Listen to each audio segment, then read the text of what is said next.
Hold on, little owl. By Snuggle. Deep in a quiet green forest where the sunbeams trickled through a thick ceiling of leaves lived a little owl named Mira. Her feathers were the soft brown of fallen leaves, and her eyes were big and gold like two round moons. Mira was a calm and thoughtful owl. She loved the silence of the night and the gentle rustle of the wind. When it was time to find a home, Mira began her search. She knew it was the most important choice an owl could make. She flew on silent wings through the twilight, her golden eyes looking at every tree. First, she landed in a grove of tall pine trees. They stood perfectly straight, reaching for the sky like green arrows. The air smelled sharp and clean, and the wind made a high, whistling sound in their needles. But as Mira perched on a branch, she could feel a restless energy in the wood. It was a young tree, full of quick life, but it did not feel settled. It did not feel like a forever home. Next, she explored a family of birch trees near a sparkling stream. Their bark was lovely, as white and smooth as a peeled stick. They looked very graceful and pretty, swaying in the gentle breeze. Mira peeked into a few of their hollows, but they were shallow and small. The thin bark felt like paper under her claws. The birch trees were beautiful, but their beauty felt delicate. Mira knew she needed a home that was more than just pretty. She needed a home that felt safe all the way down to its roots. She was listening for a feeling, a deep, quiet hum of safety that the young trees did not have. She flew on past many wonderful trees until she came to a very, very old oak tree that stood in the heart of the forest. This was the one. This was different. This oak was not like the other trees. It was ancient. Its trunk was thick and wide, and its bark was wrinkled and rough, with deep lines that told the stories of many, many years. Its branches were not straight and perfect. They were gnarled and crooked, twisted into strong, bent shapes by 100 years of wind and weather. Some branches were scarred where lightning had once struck. It was a weary-looking tree, a sleepy giant of the woods. High up on its trunk there was a deep, dark hollow. It was smooth on the inside, and it looked very cozy and safe. This was the home Mira chose. She fluffed up her feathers and settled inside. The old wood felt warm and solid around her. She felt a deep, quiet strength in the ancient oak, a feeling like a slow, steady heartbeat. The days were peaceful, and the nights were calm. Mira would sit in her hollow, her big golden eyes watching the forest. She felt perfectly safe, perfectly at home in the arms of the old tree. But not everyone understood her choice. One evening, another young owl with soft brown feathers just like hers landed on a branch nearby. His name was Finn. He looked at Mira's old crooked tree and then at his own home in a tall, smooth maple tree. "Why do you live in that old, tired tree, Mira?" Finn asked with a quick little hoot. Mira blinked her round eyes slowly. "It feels strong to me," she said in her soft voice. Finn tilted his head. "It's so crooked and scarred." "My tree is new and smooth. It looks much stronger."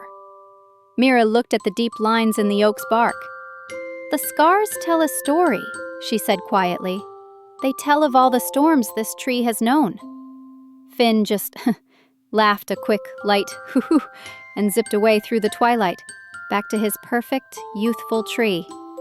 Mira watched him go and settled back into her hollow. She trusted the feeling she had. She trusted the old tree. For many weeks, the forest was calm.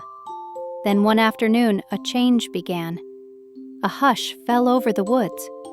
The cheerful chirping of the smaller birds faded away. The air, which was usually warm and sweet, became heavy and still. Mira watched from her hollow as the sky turned from a bright, happy blue to a dark, bruised gray. The leaves on the trees began to whisper nervously, turning their silvery undersides up to the strange dark sky. A low growl of thunder rumbled far away, like a giant waking from a long sleep. Mira felt a shiver run through the old oak, not of fear, but as if it was settling its feet deep in the earth. It was getting ready. The wind came first. It was not a playful breeze. It was an angry, hissing wind that tore through the leaves and made the younger trees whip back and forth. Mira heard the frightened cries of other birds. Their nests, built in thin, flexible branches, were being tossed around like toys. She saw flashes of panicked wings as birds abandoned their homes, trying to find a safer place to hide from the coming fury. They flew in a hurry, with no time to think, only to run. Then the rain began. It was a hard, lashing rain that sounded like 1,000 angry drums beating on the roof of the forest. Lightning cracked, splitting the dark sky with jagged white lines. For a moment, the whole forest was lit up in a scary, bright light, and then plunged back into darkness.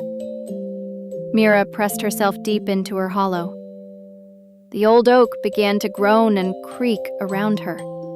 The sound was loud and deep, the sound of ancient wood being pushed to its limits. The entire tree swayed, a slow, heavy dance against the storm's power. She could feel the mighty trunk shudder with each great gust of wind. It was a scary sound, but Mira stayed. She put her trust in the tree's deep roots, the roots she could not see but could feel, holding on tight to the dark earth far below. The wind howled like a hungry wolf.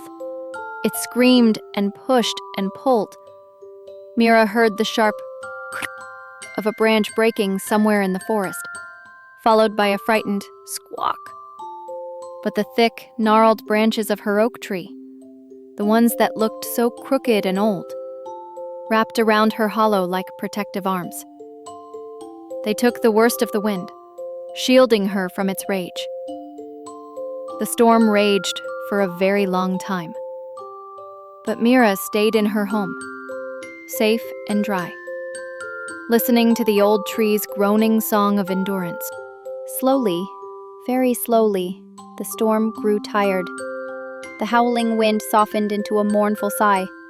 The hard, drumming rain turned into a gentle drip, drip, drip from the wet leaves. The thunder rumbled one last time and then moved on, grumbling as it went. As the first pale light of dawn touched the sky, a deep quiet settled over the forest. Mira peeked out of her hollow. The air smelled fresh and clean, washed by the rain. The world was new and sparkling, but as she looked down, she saw the storm's messy work. The forest floor was a tangle of fallen leaves and broken branches, and scattered on the ground were the sad, ruined nests of many other birds, torn from their branches and tossed aside. She looked over toward the tall, smooth maple tree where Finn had made his home. A large branch had snapped off, and his nest was gone. But then she looked at her own home.